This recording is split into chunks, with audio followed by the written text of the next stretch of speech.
Sushi is one of those things that I miss the most about going out when you're vegan and there's not a ton of options out there. My idea is, why not make it yourself at home and incorporate elements of the barbecue? Because you know that's how we roll. Obviously with any sushi roll is we need to prepare the rice.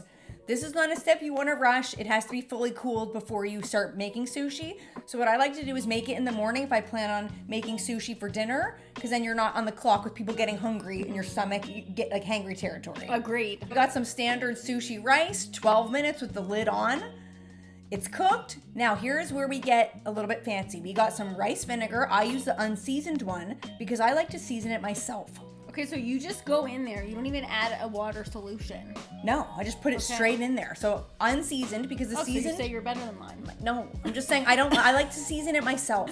Ooh. Canadian girl all the way. Oh, I'm already into this. Instead of sugar, I like to use maple syrup that I produce on my farm actually, because I don't like regular white sugar. I like that it gives it a little bit of smokiness right there with the syrup. It's more flavor than sugar. I'm gonna take that next time. I'm stealing it. That's what I do every time. Stir it up, make sure it's well incorporated. I've salted the water here too, so it's well seasoned. And then all you want to do is make sure that that's fully incorporated, because you're seasoning the rice here. I'm into the texture. You know that's good. Here's my little trick. So I always know that 1 cup of sushi rice makes 4 sushi rolls. In order to make sure that it's divided evenly amongst each roll, I spread it out on a plate like that. Flatten it out. Do you do it? Yep. Flatten it out so it's cooling evenly, because rice can actually be very dangerous from a food safety perspective if it's not cooled properly. So I spread it out on a plate like that, and then you can just cut it into 4, and you got 4 equal rolls. Are you trying to take credit for that yourself? I invented that. I wanted to see if I could get you to be like, oh, you did. You didn't. I just taught you, okay? All right, so for the inside of our sushi, we're going to be using baby king oysters, okay? These ones are already sliced, but you can buy them whole. These ones actually just came sliced, and I took that convenience because then I didn't have to slice them myself. So we're just gonna arrange them I just arrange them on a cookie sheet, because we need to marinate them in order for them to have a lot of flavor before they hit the grill. So is this what's gonna be like your meat, your protein portion? No. Mushrooms don't have a lot of protein. So sometimes so I'm saying that's not taking the place of like the protein. No. Okay. I don't know. It's hard no and no. It's just mushroom. I just love mushrooms, and they have a lot of flavor. They work really well on the grill. No, you know when you're solid about your love for sesame oil when it comes in a jug like that. When it looks like it's like an olive oil size tin. Yeah, I absolutely love sesame oil. You can get the full recipe for this down below, so don't worry about all the proportions of all this. White miso going in just for some umami flavor. I love all these flavors. Now, is that my sriracha that you stole from me? Yeah, it is. Okay, I thought so. I recognized it. I thought so. Yeah, it absolutely is. We're trying to create like a nicely balanced marinade for our mushrooms here. We're just gonna mix that all up together. That's Flavor City, baby. Yeah. Also, I don't know when I'm filming, I always like awkwardly look at the camera. Sorry, guys. So do I. It's because you're stop looking. It's because you're like, am I even in this? How many times have we messed that up? Yeah. Okay, so then you're just pouring the marinade on the mushrooms. Loving the color, loving the consistency. And then you have to get in there with your hands to make sure they're fully coated. Agreed. So there's a lot of different marinades to this recipe, but when you're making vegan food, you have to bump up the flavors where you can. So again, if you look at the recipe and you're like, wow, that's a lot of different steps, it is, but this isn't something you're making every day. This is not weekday. No. This is weekend. Take the time to do it when you want to impress someone, you want to have like a takeout sushi vibe. This totally does. Maybe like first time you're cooking up for your loved one. Yes.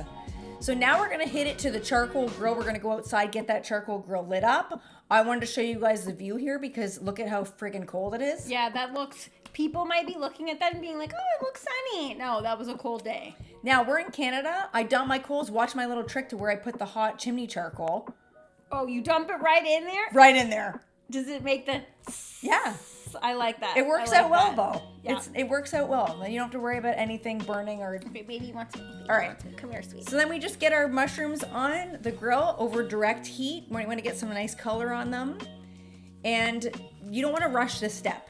This takes some time, but you want to get that smoky flavor in the mushrooms and make... Excuse me. And make sure that they Remember that this picks up. He's like, sorry guys. Excuse me. And make sure that they are really taking on that charcoal grill flavor, because this is your only opportunity to bump that smoky flavor up.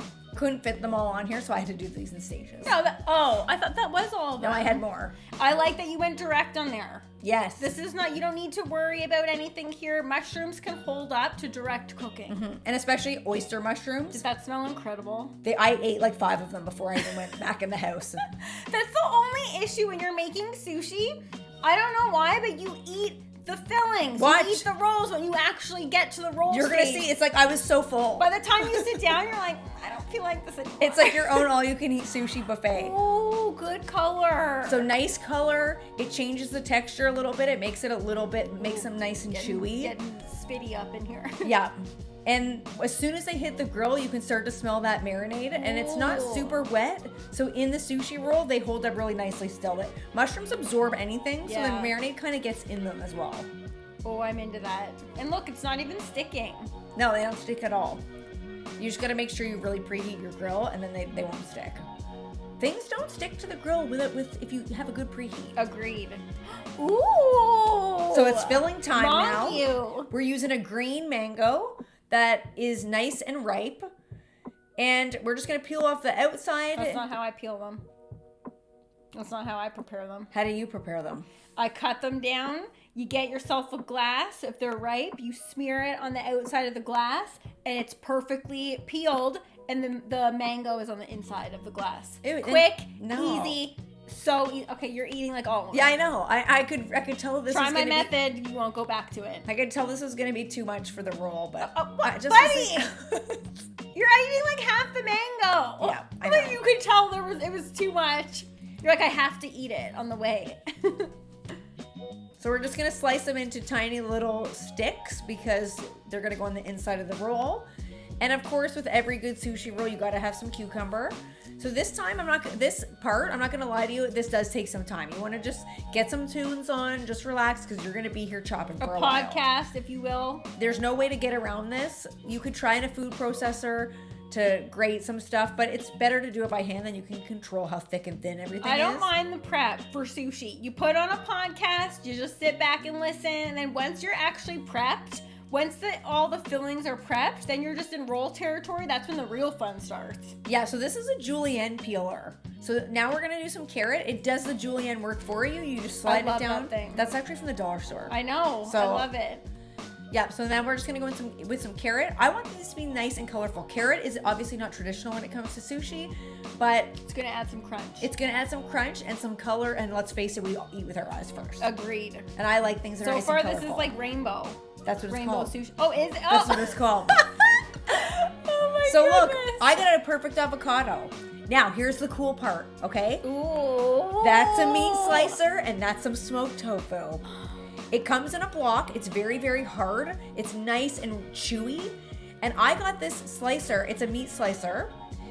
I got it on Facebook Marketplace for like next to nothing. And I use it exclusively to slice tofu extremely thin. Ooh. So I use this on sandwiches, like anywhere you want that nice thin texture that you can't get just by Oh slicing my- by hand. That is so satisfying to watch Look, that. it comes out, you just slide it through, make sure you got the fingies out of the way because you can really Ooh. get in trouble there. But it comes out and it's like paper thin. This is gonna be our tofu eel I am into that. on top of the sushi roll. So I told you it was gonna be a lot of work. Look at all those colors. Yeah, but it's not, I don't think if you're making something worthwhile like sushi, I don't think that that's a lot of work. No. Because it's worth it. Exactly. That's Once like saying like a croissant is a lot of work. Do you want to end up with a croissant at the end? Yeah. It takes a lot of steps to get there, but the good things do. Exactly. And then we're just gonna line up all those little tiny slices, and I'm gonna cut them into little pieces like you would see in sushi, like little pieces of fish or anything that you would find on top of a sushi That's roll. a lot. It does. It's only one block, and look at all the little tiny pieces. And then there's, again, the recipe for the eel sauce. Look at that thinness. Come on. Now look at this thick, rich eel sauce. So easy to put together. Nice and thick. We're just gonna toss it in with the tofu. People that think like vegan food is bland, are you kidding me? No.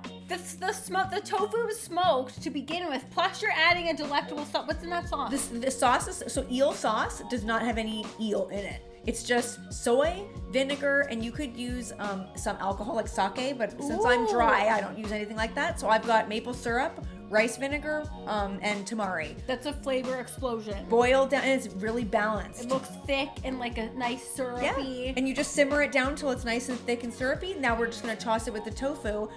That, you would be so shocked at what that smells like and how you could fool someone into thinking that that's not a vegan product.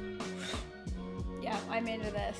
So now we've got our grilled mushrooms, and we're just gonna, same thing, slice them up into the same type of julienne pieces. See, like sushi is just, it's a lot of like the filling. Yes. It's just like a lot, it's like you have to do so much to get to the actual rolling part, but then the rolling part is like, it's that doesn't take that long. Once you get going. Okay, so we've got our bamboo mat, all our ingredients at the ready here. Everything's laid out, nice at the ready. Yep, and nice and colorful. Now, what I like to do is take a piece of nori, and all I do is just cut a couple inches, maybe like an inch off the top, because it's too much, it makes too big of a roll on its own. So I just cut a tiny bit off the top, lay it down on the mat. This is not traditional, and I know a lot of environmentalists are going to be like, why are you using so much plastic?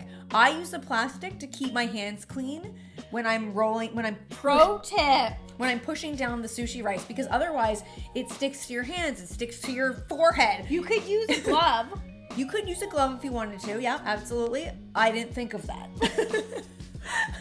So I was just using plastic. Okay, but I like that though, because normally, traditionally, when I made it, I was like, do a step, wash your hands. Do a step, wash your hands. And sushi does tend to be like that. So yes. Now we're going to lay down the tofu eel on the top. So this is going to be the top of the roll.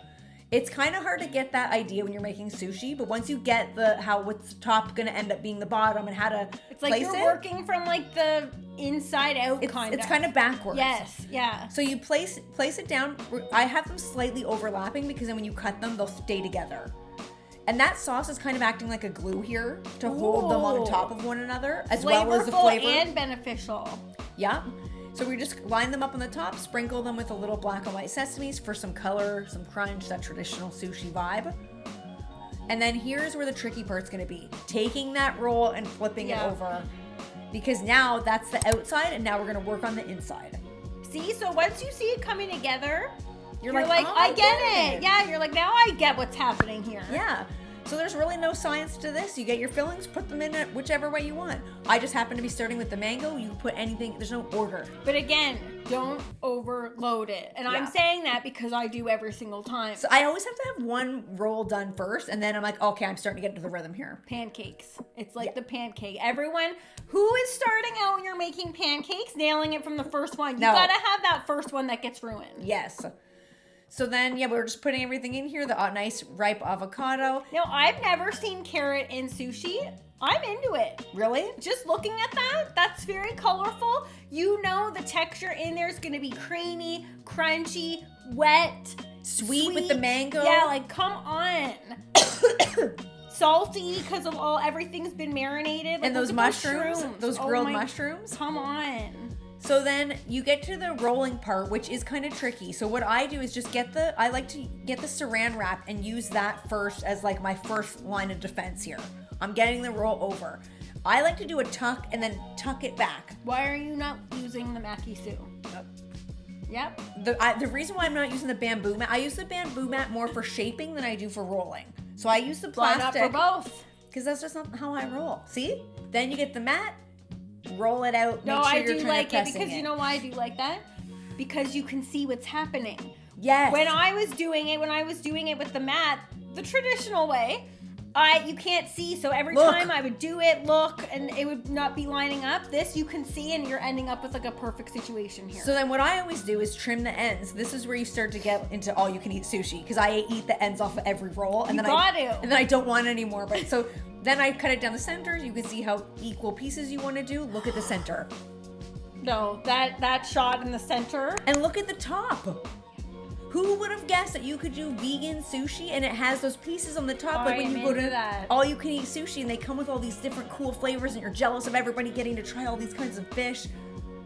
I would love that if I was served this. I would be obsessed with that. Whether you're vegan, whether you're not vegan, like this is a winner. You can tell. Look at how beautiful it is. That is a flavor explosion. It's gorgeous. It's delectable. Was it fun to make? It was so fun to make. Have you ever made sushi that incorporated the barbecue? No, never before. And I'll tell you one thing, I'm gonna do it again. And I would like to try other things too, like eggplant. Anything that you can make on the grill, vegetable wise too. For me, it's just like open my world up to so many different options, so many different vegan combinations. So I'm here to tell you, if you don't eat salmon, you don't eat meat, you don't eat whatever, you can still make sushi on the grill and have it be vegan and delicious. 100%. And I also think that it seems like, how has the barbecue and sushi not been incorporated before? Like the flavor, the smoky flavor with like the freshness of the veg, the delectableness of the rice. Like to me, that seems like a match made in heaven. I'm glad we brought it together.